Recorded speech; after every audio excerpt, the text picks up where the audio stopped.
And that is how Howard escaped Great Ma Isle. It wasn't with grace, and it wasn't with style. Howard fled in a rowboat.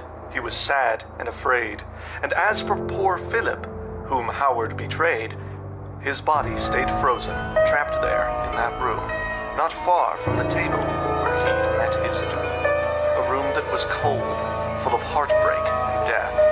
A room where poor Phillip had drawn his last breath.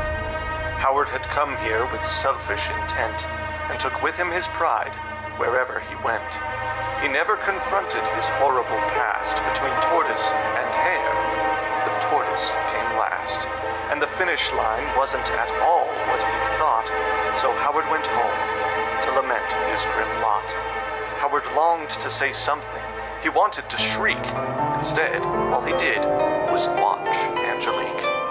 "Thank you," she said.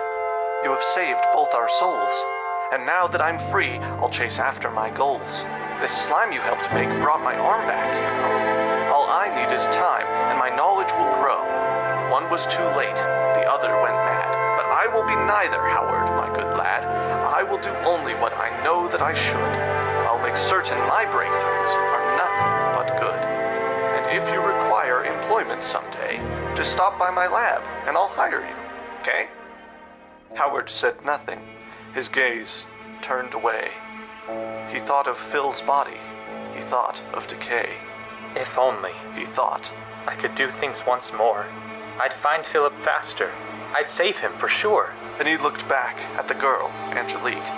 He stared right at her. His expression was bleak. With beakers and needles and doodads. He said, With leakers and reedles and hoo-hats. eyes red. Then the two rode. They rode all through the night. And Angelique said a few times, "It's all right." She comforted Howard until they reached town. They got out of the rowboat and then tied it down, and Howard was met with a mad-looking mob. A mob which was led by a copper named Bob. "The man of the hour," Bob said with a grin. Then he pointed toward a police car. "Get in." Howard stayed locked in a jail cell for months because he had stolen that old boat from Gunt's. The air grew much colder. The skies became red.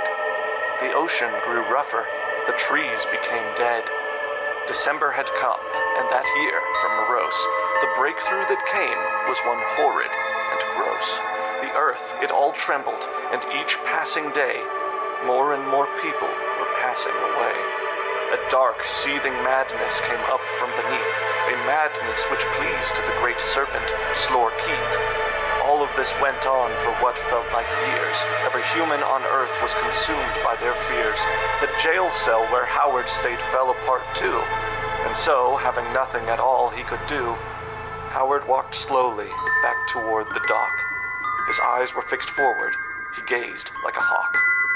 Out there, toward Doctor Morose's abode. By God, Thought poor Howard. could I lighten your load? Then came from the sea, with large eyes on each bend, a massive green tendril, and that was the end.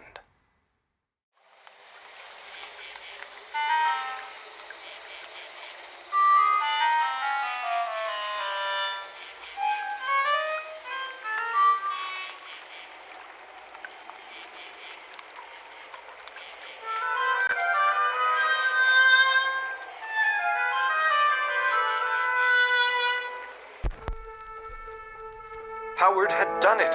He'd saved Phillip's life. He'd saved Angelique from her torment and strife.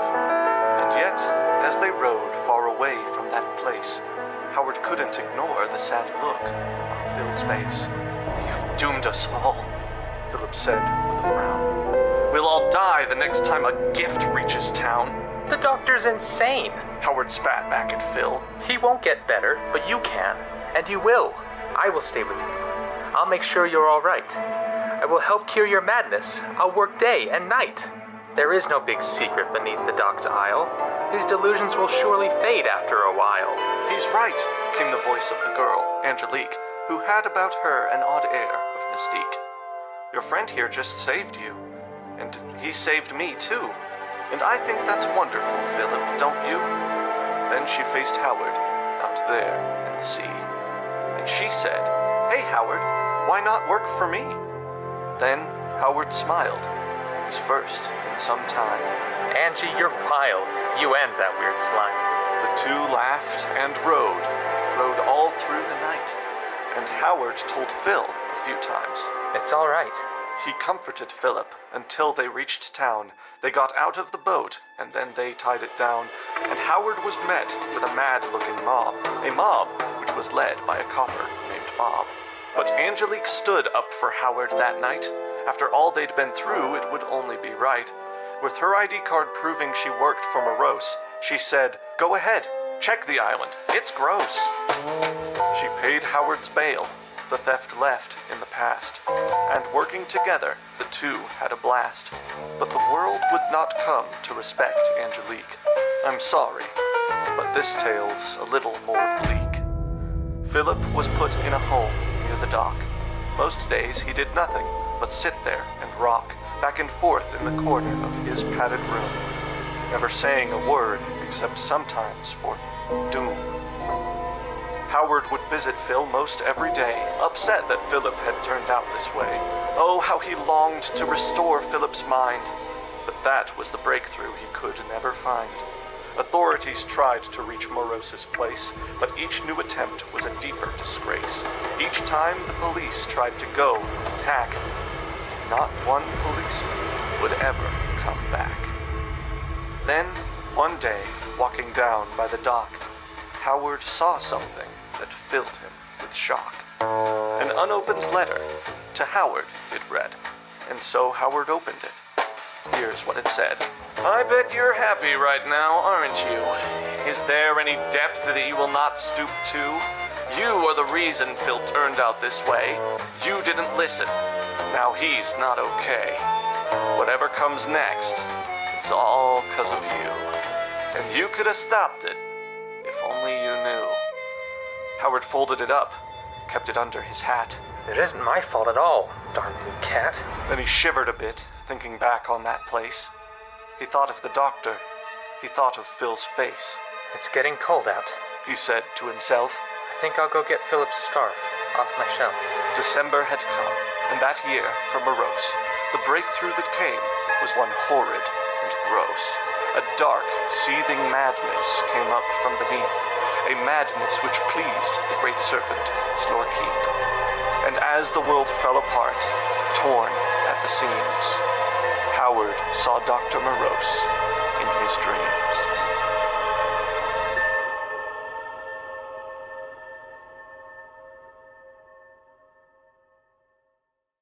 And as for poor Howard, well, he tried to run, till a rock smashed his leg, and his journey was done. For a time he said nothing, no, nothing at all. He did not cry, did not wail, did not bawl. I've done a great thing today, Howard said.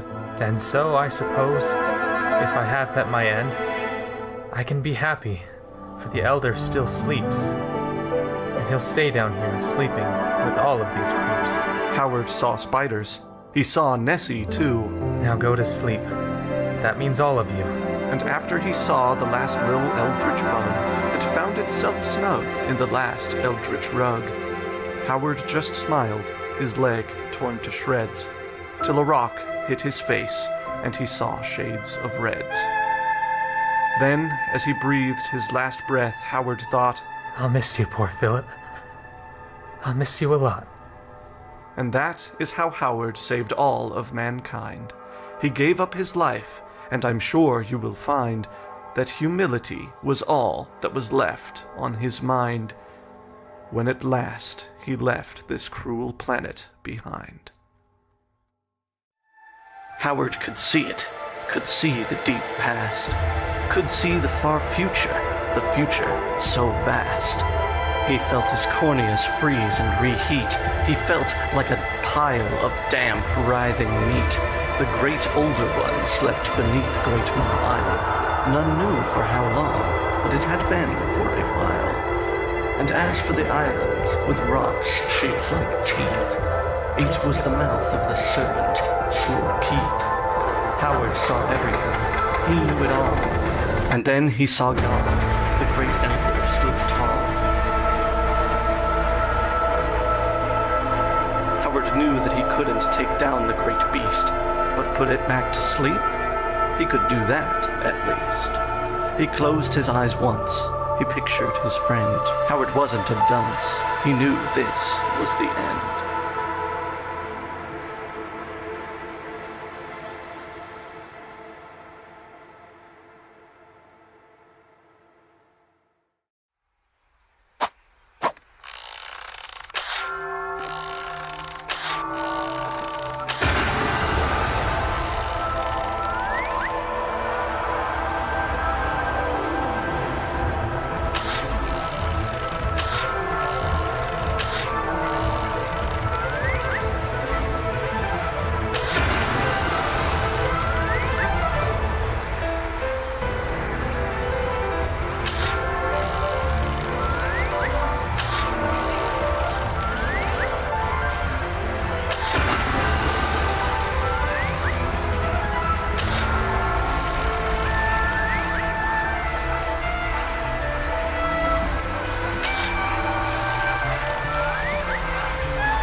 Howard, I love you, his mother once said.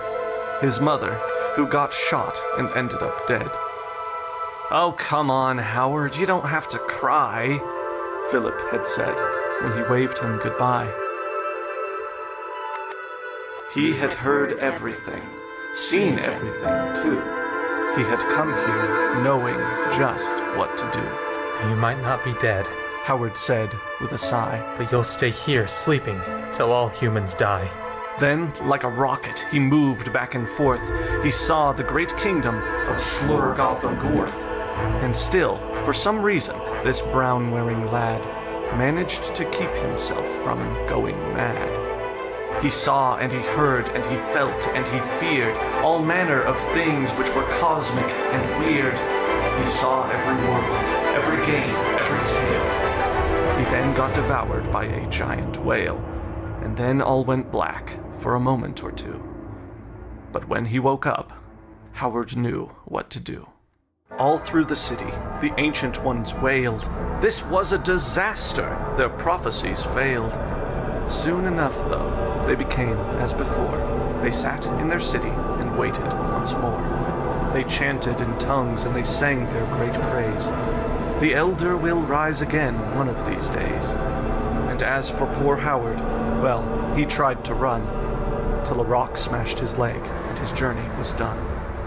For a time he said nothing, no, nothing at all. He did not cry, did not wail, did not bawl. I've done a great thing today, Howard said. and so I suppose, if I have met my end, I can be happy, for the Elder still sleeps, and he'll stay down here sleeping with all of these creeps. Howard saw spiders. He saw Nessie, too. Now go to sleep. That means all of you. And after he saw the last little eldritch bone, it found itself snug in the last eldritch rug. Howard just smiled, his leg torn to shreds, till a rock hit his face, and he saw shades of reds. Then, suddenly, as his consciousness faded, Howard saw Phillip, and he felt so elated. He was so happy he wanted to shout, but tired grunting was all that came out. Then all went black.